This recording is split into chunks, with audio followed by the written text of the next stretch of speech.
Homiladorlik vaqtingizda tug'ruqxonaga 2-3 marta soxta dardlar bilan borib qaytib kelganmisiz? Keling, sizga soxta va haqiqiy dardlarni bir-biridan farqlashni o'rgataman. Haqiqiy dardlar, demak, oralig'i masalan boshida 1 soat, yarim soat, 15 minut, 10 minut mana shunaqa bo'lib, sekin-sekin oralig'i borgan sari kamayib boradi.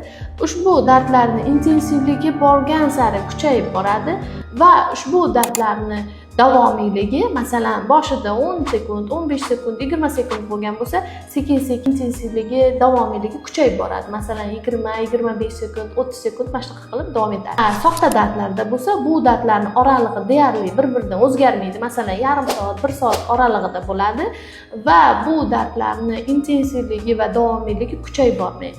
Shundan bilishingiz mumkin. Agarda sizda 10 minutda 2 ta va undan ortiq dardlar va bu dardlarning davomiyligi 20-25 sekunddan oshiq davom etayotgan bo'lsa, demak sizda tug'ruq faoliyatining aktiv davri boshlanganligini va siz tug'ruqxonaga murojaat qilishingizni belgisi hisoblanadi.